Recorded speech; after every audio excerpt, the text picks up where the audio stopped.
بسم اللہ الرحمن الرحیم الحمد للہ رب العالمین واشهد ان لا الہ الا اللہ وحدہ لا شریک لہ واشهد ان محمدا عبدہ ورسولہ المبعوث رحمۃ للعالمین صلوات اللہ وسلامہ علیہ وعلی آلہ وعلی اصحابہ ومن اہتدی بہدیہ واستنى بسنتہ الی یوم الدین اما بعد۔ مفتی جناب طارق مسعود صاحب ایک مشہور و معروف دیوبندی عالم اور مفتی ہیں۔ ان کی ایک ویڈیو کلپ میرے پاس پہنچی ہے جسے میں نے سنا اور دیکھا۔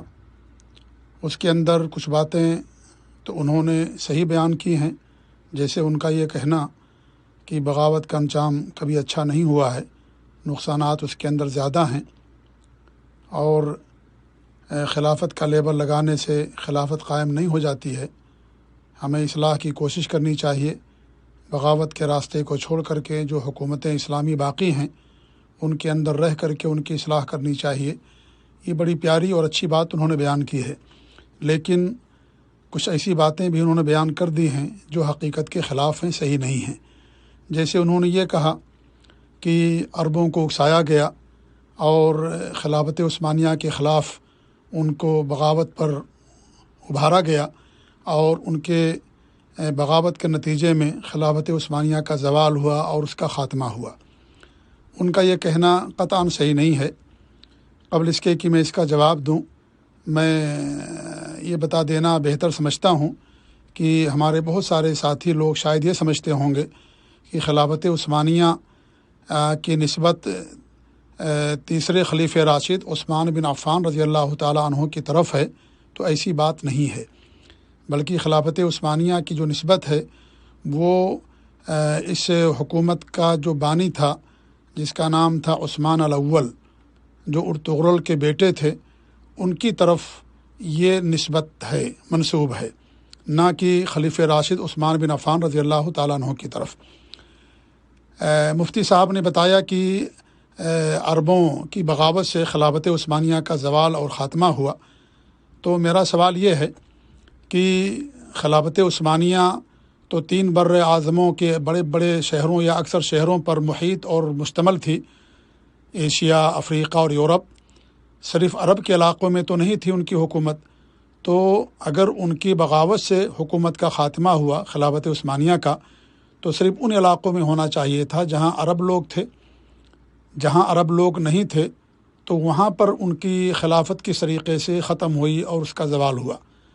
اگر وہ یہ کہتے ہیں کہ ان کو دیکھ کر کے لوگوں نے بغاوت کیا، تو سوال پھر یہ اٹھتا ہے کہ جب وہ عجمی تھے، ترکیہ یا خلافت عثمانیہ کے لوگ، اور عربوں نے اس بنا پر ان کے خلاف بغاوت کیا کہ وہ عجمی ہیں، تو پھر عربوں کے علاوہ جو عجمی تھے وہ کیوں بغاوت کریں گے؟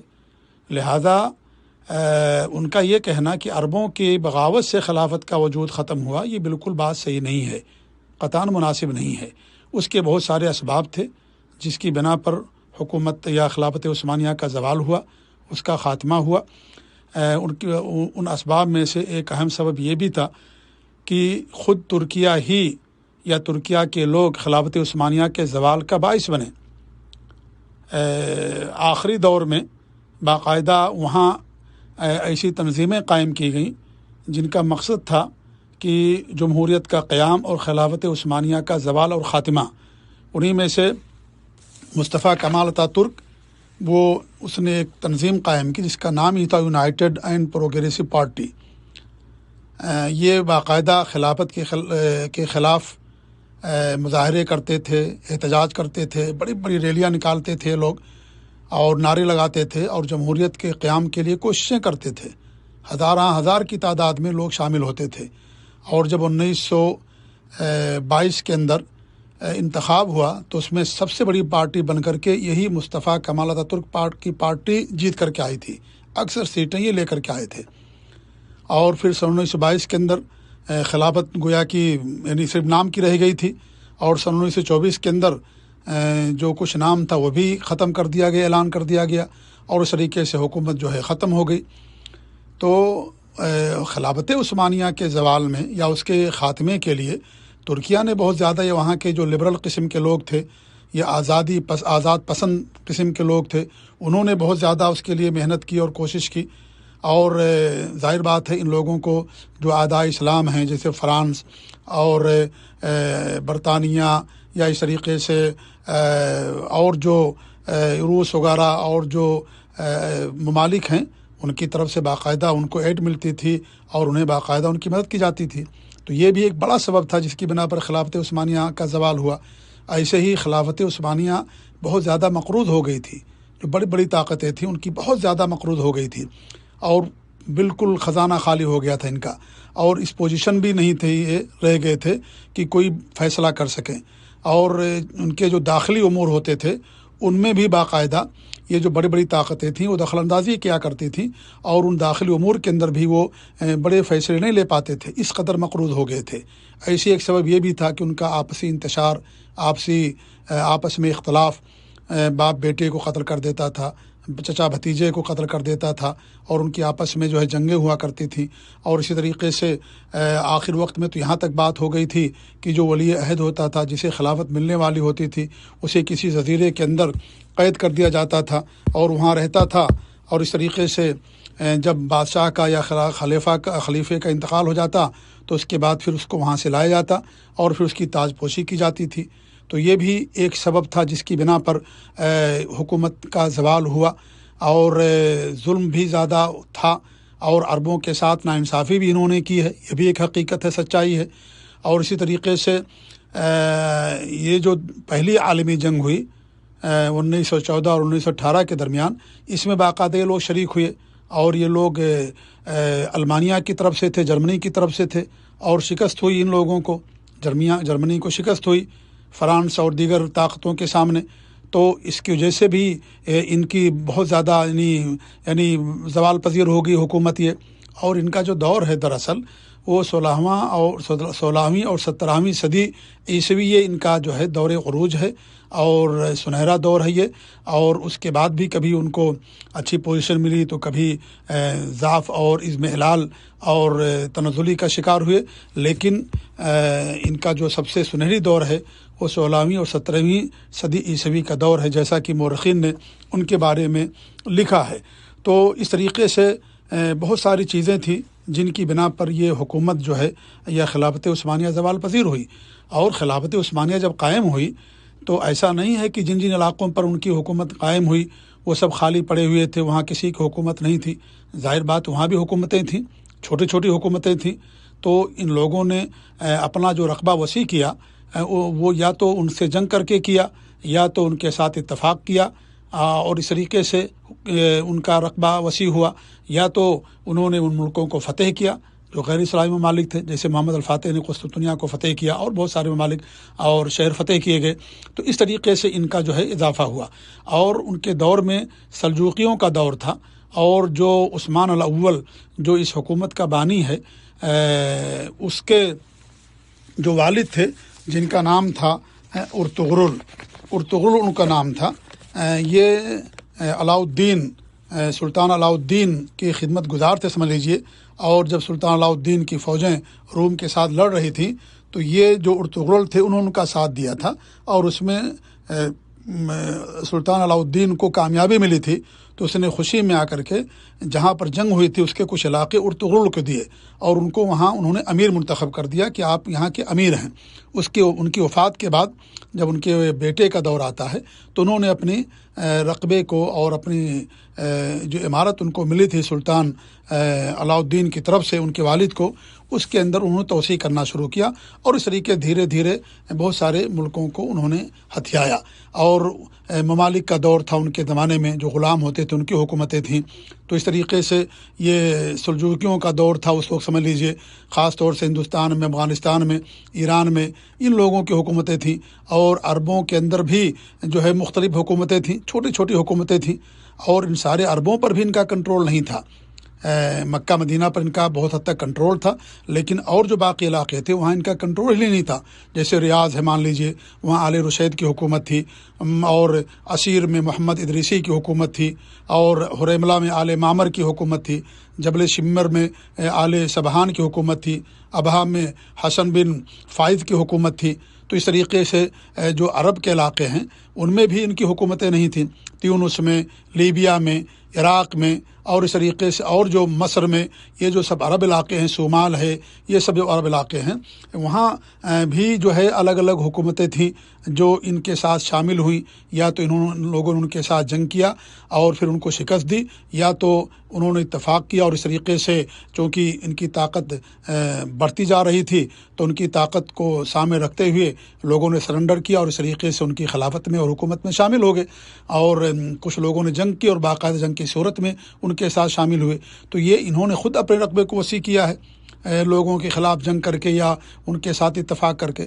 ایسا نہیں ہے کہ یہ سارے علاقے خالی تھے، یہاں کسی کی حکومت نہیں تھی، چھوٹی چھوٹی حکومتیں تھیں، اور عربوں سے مراد جو مفتی طارق صاحب نے لیا، اگرچہ انہوں نے صراحت کے ساتھ نہیں کہا، لیکن وہ لگتا ہے کہ انہوں نے عربوں سے مراد صرف سعودی عرب کو لیا ہے۔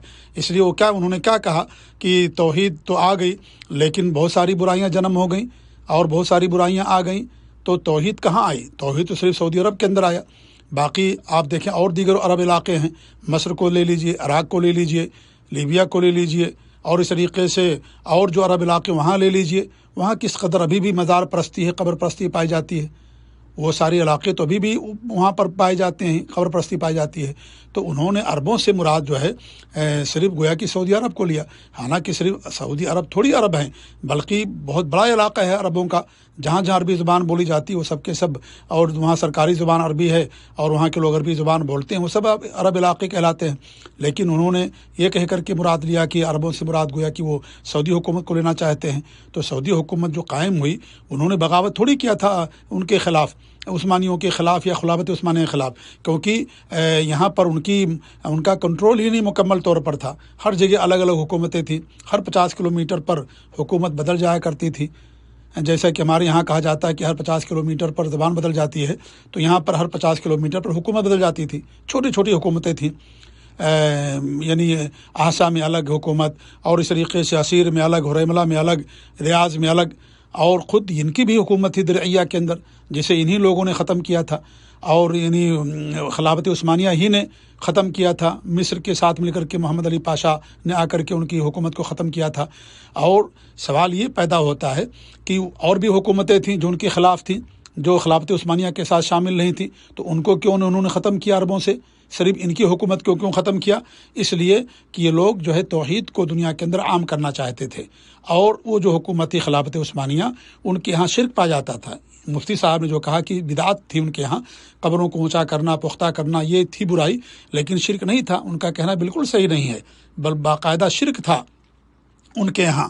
اور دنیا میں شرک کے جو موجد اور بانی اور پھیلانے والے ہیں، سمجھ لیجئے مسلم ممالک میں، ان میں سے روافظ کا سب سے بڑا ہاتھ ہے۔ جب ان کی حکومت آئی مصر کے اندر، تو روافظ یعنی جو عبیدی اور اس طریقے سے اور جو ان لوگوں کی حکومت آئی، تو ان لوگوں کے ذریعے سے مسلم ملکوں کے اندر قبر پرستی عام ہوئی۔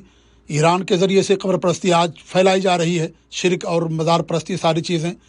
اسی طریقے سے ترکیہ کی حکومت، اس کی ایک طاقت تھی، اس میں کوئی شک نہیں کہ اس کا روب و دبدبہ تھا، اور جب اس کا دور عروج تھا تو سب لوگ ان کے نام سے کانپتے تھے، اس میں کوئی شک نہیں کہ بہت بڑی طاقت تھی، روب اور جلال تھا ان کا۔ لیکن ظاہر بات ہے اللہ تعالیٰ کا ایک نظام ہے، اس نظام کے تحت سب کو زوال ہونے ہوتا ہے۔ انسان جب طاقتور رہتا ہے تو اس کو بیماریاں لاحق نہیں ہوتی، لیکن جب انسان کمزور ہو جاتا ہے، بوڑھا ہو جاتا ہے، تو اس کو بہت ساری بیماریاں لاحق ہو جاتی ہیں، اس کے اعضاء اس کا ساتھ دینا چھوڑ دیتے ہیں۔ وہ چلنا چاہتا لیکن پاؤں ساتھ نہیں دیتا ہے، وہ ہاتھ اٹھانا چاہتا لیکن ہاتھ ساتھ نہیں دیتے۔ تو اس طریقے سے زوال اور عروج یہ اللہ تعالیٰ کا نظام ہے، نظام کائناتی نظام ہے، سب کے ساتھ ہے۔ ایسا نہیں کہ کسی کے لیے صرف زوال ہی زوال ہے اور کسی کے لیے صرف عروج ہی عروج ہے، اللہ تعالیٰ کا نظام ہے اور سب کے ساتھ عروج اور زوال کا معاملہ ہے۔ تو اس طریقے سے یہاں پر بھی ان کی حکومت نہیں تھی، اور اس طریقے سے انہوں نے آ کر کے محمد بن عبد الوہاب رحمۃ اللہ علیہ نے جو شروع کیا تھا، جو اصلاح کی کوشش اور توحید دنیا کے اندر عام کرنا، پھیلانا، جب درعیہ میں محمد بن سعود رحمۃ اللہ علیہ کے ذریعے سے وہاں پر حکومت قائم ہوئی، تو ان لوگوں نے آ کر کے ختم کر دیا بدعہدی کی۔ وہ سب کے سب محصور ہو گئے تھے قلعوں کے اندر۔ انہوں نے کہا کہ آپ جو کہیں گے اس کے مطابق ہمارے اور آپ کے درمیان فیصلہ ہوگا، اور جب وہ لوگ قلعوں سے باہر نکلے تو بدعہدی کی اور سارے لوگوں کو قتل کر دیا، علماء کو قتل کر دیا، ہزاروں کی تعداد میں بدعہدی کی ان لوگوں نے۔ سوال یہ ہے کہ اور بھی دیگر حکومتیں تھیں عربوں کے اندر، تو ان کو انہوں نے ختم کیوں نہیں کیا؟ کیوں آخر ختم نہیں کیا؟ حریملہ میں الگ حکومت تھی، شمر میں الگ حکومت تھی، حائل میں الگ حکومت تھی، اور جگہوں پر الگ الگ حکومتیں تھیں، ان کو انہوں نے ختم کیوں نہیں کیا؟ اس کا سیدھا سا جواب یہ ہے کہ یہ لوگ شرک اور بدعات کے عادی تھے اور توحید کو نہیں چاہتے تھے. توحید سے ان کو دوستی زیادہ نہیں تھی، اسی لیے ان کے جو بھی بادشاہ اور خلیفہ ہوتے تھے باقاعدہ وہ کوئی پیر ہوتا تھا ان کے ساتھ بیعت شدہ ہوتے تھے. ہر ایک بادشاہ کے پاس اپنا الگ الگ ایک پیر ہوا کرتا تھا. اس طریقے سے جو ہے یہ لوگ ہوا کرتے تھے. تو شرک ان کے ہاں بہت تھا، اس لیے ان کی حکومت کو انہوں نے ختم کیا. ورنہ بہت ساری حکومتیں تھیں، ان کو انہوں نے ختم کیوں نہیں کیا؟ تو سوال یہ ہے کہ کیوں آخر ان کی حکومت کو ختم کیا؟ تو بہرحال یہ جو انہوں نے کہا کہ عربوں کے اکسانے سے یا عربوں کی بغاوت سے ایسا ہوا، تو ان کا کہنا ایسا بالکل جو ہے یہ بالکل صحیح نہیں ہے. اس طریقے سے انہوں نے کہا کہ شرک نہیں تھا ان کے ہاں، صرف جو ہے ایک بدعت تھی قبروں کو اونچا کرنا، پختہ کرنا، یہ بھی صحیح نہیں. ان کے ہاں باقاعدہ شرک تھا، ان کے ہاں باقاعدہ جو ہے شرک تھا. اور کیا نام ہے، کوئی ایسی مسجد نہیں تھی جس میں قبر نہ ہو. قبروں کو پختہ کرنا، اونچا کرنا، وہاں پر مجاور بن کر کے بیٹھنا، وہاں پر چڑھاوے چڑھانا، یہ ساری چیزیں ان کے یہاں عام تھیں. یہ ساری چیزیں جو ہیں ان کے یہاں باقاعدہ عام تھیں. جو کوئی بھی نیک آدمی مرتا تھا اس کی قبر پختہ کی جاتی تھی اور وہاں باقاعدہ سجادہ نشین بیٹھ جایا کرتے تھے. یہ ساری چیزیں ان کے یہاں تھی. تو قبر پرستی بھی ان کے یہاں پائی جاتی تھی، صرف بدعت ہی نہیں تھی، قبر پرستی بھی ان کے یہاں پائی جاتی تھی. اس طریقے سے انہوں نے یہ کہا کہ ارطغرل ڈرامہ سے انقلاب آئے گا، اور ارطغرل ڈرامہ اس لیے شروع کیا گیا ہے کہ خلافت عثمانیہ کا صحیح تصور دکھانا مقصد ہے. تو یہ بھی ان کا کہنا صحیح نہیں ہے. ایک طرف تو وہ کہتے ہیں کہ ڈرامہ کو میں جائز نہیں سمجھتا، جو چیز جائز نہیں ہے تو کیا اس کے ذریعے سے دنیا کے اندر انقلاب آئے گا؟ ڈرامہ کیا ہے؟ ڈرامہ کہتے ہیں جھوٹ کو، افسانے کو. اور یہ ارطغرل جو ڈرامہ ہے، جیسا کہ میں نے بتایا کہ عثمان الاول جو پہلا خلافت عثمانیہ کا بانی ہے، ان کے جو والد تھے ان کا نام تھا ارطغرل، جنہیں سلطان علاء الدین نے خوشی میں چند علاقے دے دیے تھے اور وہاں کا امیر بنا دیا تھا. تو اسی کے نام سے یہ ارطغرل ڈرامہ بنایا گیا ہے ترکیہ کے اندر. تو انہوں نے بات کہی کہ اس کے ذریعے سے انقلاب لانا مقصد ہے. تو جو چیز جائز ہی نہیں ہے اس کے ذریعے سے انقلاب کیسے آئے گا؟ اور یہ ڈرامہ تو جھوٹ پر مبنی ڈرامہ ہے. اس میں دیکھیے عاشقی اور اس طریقے سے فحاشی، بے پردگی، تصوف کی دعوت، شرک کی دعوت، یہ ساری چیزیں اس کے اندر پائی جاتی ہیں. تو اس کے ذریعے سے کیسے انقلاب آ سکتا ہے؟ جو چیز جائز ہی نہیں ہے. کیا اسلام کو سمجھنا ہے تو ہم ڈرامے سے سمجھیں گے، یا کسی کی تاریخ کو صحیح سمجھنا ہے تو ڈرامے سے سمجھیں گے، فلموں سے سمجھا جائے گا؟ یہ کتنی غلط بات کہی ہے مفتی طارق مسعود صاحب نے کہ جو ہے اس کے ذریعے سے انقلاب لانا مقصد ہے. حالانکہ وہ خود کہتے ہیں کہ جائز نہیں ہے دیکھنا، لیکن اس کے باوجود بھی کہا کہ اس کے ذریعے سے انقلاب لایا جائے گا اور اس طریقے سے خلافت عثمانیہ کا صحیح تصور دکھانا مقصد ہے، اس لیے یہ ڈرامہ بنایا گیا. تو یہ بالکل غلط بات ہے. انقلاب تعلیم کے ذریعے سے، توحید اور سنت کی دعوت کے ذریعے سے آتا ہے. جس طریقے سے امام محمد بن الوہاب رحمۃ اللہ علیہ نے اور ان سے پہلے کے مجددین نے جس طریقے سے کارنامہ انجام دیا، اور آج بھی الحمدللہ توحید دیکھیے پورے مملکت سعودی عرب کے اندر کہیں آپ کو شرک نہیں ملے گا. اور یہ سب سے بڑی چیز ہے کہ انسان توحید پر قائم رہے. ایک انسان اگر اسلامی ملک کے اندر ہے لیکن وہ شرک کرتا اور شرک پر اس کی وفات ہو جاتی ہے اور پھر وہ جہنم کے اندر چلا جاتا ہے، تو اس کا کیا فائدہ ہے؟ انہوں نے کہا کہ ایک چیز آ گئی توحید، اور اس طریقے سے ساری چیزیں اور برائیاں آ گئیں، وہ جب چاہے ہماری توحید کو ختم کر سکتے ہیں. تو صرف توحید کے ساری چیزوں کو ختم کر سکتے ہیں. تو اس میں توحید کا استخفاف کیا گیا ہے ایک طرح سے، ایک ناحیے سے. توحید بڑی عظیم دولت ہے، توحید ہمارا سرمایہ ہے. توحید کو چھوڑنے ہی کی وجہ سے آج ہم پستی کا شکار ہیں اور مغلوب ہیں. اور توحید کے ساتھ ساتھ اخلاق اور دین سے دوری اور بھی بہت سارے اسباب ہیں جن کی بنا پر آج امت مسلمہ زوال اور پستی کا شکار ہے. تو توحید ایک عظیم دولت ہے. اس کے لیے اللہ نے دنیا کے اندر نبیوں کو بھیجا کہ جنت اور جہنم بنائی گئی، اور اس کے لیے دنیا کا قیام ہوا اور ہماری اور آپ کی تخلیق ہوئی، کتابیں اللہ نے اتاری، یہ توحید کے خاطر. تو توحید سب سے عظیم عبادت ہے، سب سے عظیم نیکی ہے اور سب سے عظیم چیز ہے.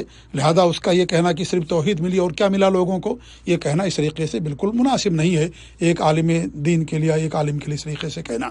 انہوں نے اردوغان کی تعریف بھی کی کہ وہ ایک ویژن کے تحت وہ کام کر رہا ہے اور خود داخل ہو کر کے نظام کو ختم کرنا چاہتا ہے جو چیزیں وہاں پر ہیں. حالانکہ سب جانتے ہیں کہ جو ترکیہ کے صدر ہیں اردوغان، طیب اردوغان، اس آدمی کا عقیدہ کیا، اس کا منہج کیا ہے. اس کا آئیڈیل تو مصطفیٰ کمال تاترک ہے. جس نے خلافت عثمانیہ کو ختم کیا، اعلان کیا، اس نے خلافت عثمانیہ کا زوال کا ذریعہ اور سبب بنا، اور اس کی قبر پر جا کر کے پھول چڑھاتا ہے اور اس کو اپنا آئیڈیل اور نمونہ مانتا ہے۔ اس طریقے سے جب اسرائیل کی اس نے زیارت کی، آیا اسرائیل اپنی بیوی کے ساتھ، تو ہرتزل جس نے اسرائیل کا فکرہ پیش کیا تھا کہ اسرائیل بھی ایک ملک ہونا چاہیے دنیا کے اندر، اس کی قبر پر جا کر کے انہوں نے پھول چڑھایا۔ اسرائیل کے ساتھ سال میں بھر میں $6 بلین کی ان کی تجارت ہوتی ہے، دنیا میں چوتھے نمبر پر یہ ملک ہے اسرائیل کے ساتھ تجارت کرنے میں۔ اسرائیل کے ساتھ ان کے مضبوط تعلقات ہیں، دونوں ملکوں کے اندر سفیر ہیں دونوں ملکوں کے اندر۔ وہاں پر بھی یعنی اسرائیل کے اندر ترکیہ کا سفیر اور ترکیہ میں اسرائیل کا سفیر ہے۔ یہ تو صدر ہیں، کیوں نہیں ختم کر دیتے ان تمام چیزوں کو؟ کیوں نہیں ختم کر دے؟ صرف زبان بیان دے دینے سے انقلاب نہیں آتا ہے، اور صرف زبان بیانی سے کوئی چیز ختم نہیں ہو جاتی ہے، عمل کر کے انسان کو دکھانا پڑتا ہے۔ تو یہ جیسا انہوں نے ڈرامہ شروع کیا، ویسے ڈرامہ باز انسان ہیں بھی یہ صدر صاحب، اور اس طریقے بیانات دے کر کے لوگوں کی واہ واہی لیتے ہیں کہ مسلمانوں کا خلیفہ اور خلافت عثمانیہ دوبارہ گویا کہ ان کے بیانات سے دنیا کے اندر قائم ہو جائے گی۔ تو یہ جو باتیں کہی جا رہی ہیں بالکل صحیح نہیں ہیں۔ اور یہ بھی دیکھیے کہ یورپ کے اندر شامل ہونے کے لیے کتنی کوششیں کر رہے ہیں کہ ہمیں یورپ کے اندر شامل کر لیا جائے، ہمیں جو ہے یورپ کے اندر شامل کر لیا جائے۔ اس طریقے کی چیزیں باقاعدہ ان کے ہاں پائی جاتی ہیں۔ تو ان کے ذریعے جس آدمی کا عقیدہ اور منہج ہی صحیح نہ ہو، تو اس کے ذریعے سے کیا اسلامی انقلاب آئے گا اور کیا جو ہے توحید دنیا کے اندر عام ہوگی؟ صرف خام خیالی ہے جو ان کے تعلق سے لوگوں نے یہ ساری چیزیں قائم کر رکھی ہیں۔ اس لیے یہ جو اس کے اندر باتیں جو انہوں نے بیان کی ہیں، ان میں سے جن باتوں پر جو ہے یعنی کچھ باتیں تو انہوں نے صحیح بیان کی، جیسا کہ میں نے شروع کے اندر بیان کیا، اور کچھ باتیں انہوں نے ایسی بیان کی ہیں جو قابل گرفت ہیں اور حقیقت کے خلاف ہیں۔ اس لیے میں نے مناسب سمجھا کہ یہ کچھ باتیں اس کے حوالے سے آپ لوگوں کے سامنے کی جائیں۔ اللہ رب العالمین ہم سب لوگوں کو توحید پر قائم رکھے اور حقیقت کو سمجھنے کی اللہ رب العالمین ہم سب کو توفیق دے، اور اس طریقے سے اللہ رب العالمین سب کو دین توحید پر قائم رکھے، اور شرک سے اللہ رب العالمین ہم سب کو محفوظ رکھے۔ آپ دیکھیں سعودی عرب الحمدللہ سب سے زیادہ دنیا کے اندر فلسطین کی مدد کرنے والا ہے، سب سے زیادہ، اور ان کا فارمولہ ہے کہ جب تک 1967 کی جنگ کے اندر جن علاقوں پر اسرائیل نے قبضہ کیا تھا، جب تک وہ سارے علاقے فلسطین کے حوالے نہیں کرے گا، اور فلسطین کی جب تک کی راجدھانی بیت المقدس نہیں ہوگی، اس وقت تک ہم اسرائیل کو قبول نہیں کریں گے۔ یہ ان کا صاف ہے، ان کا کوئی ان کے ساتھ تعلق نہیں ہے، نہ کوئی سفارتی تعلق ہے، نہ ان کا اور کوئی تجارت ان کے ساتھ ہو رہی، کوئی چیز نہیں ہو رہی ان کے ساتھ میں۔ جی ہاں، اور پھر بھی سب سے زیادہ متون یہی لوگ ہیں، سب سے زیادہ جو ہے انہی پر لان تان کیا جاتا ہے، اور جن کے تعلقات ہیں دیرینہ اور اٹھنا بیٹھنا تمام چیزیں تجارتی اور تمام چیزیں تعلقات، ان کو لوگ مسلمانوں کا خلیفہ سمجھ بیٹھے ہیں کہ مسلمانوں کا خلیفہ ہے اور خلافت قائم کرے گا۔ تو یہ سب خام خیالی ہے اور یہ حقیقت سے دور کی باتیں ہیں۔ اللہ تعالیٰ سب کو صحیح سمجھتا فرمائے۔ آمین۔ جزاکم اللہ خیر۔ السلام علیکم ورحمۃ اللہ وبرکاتہ۔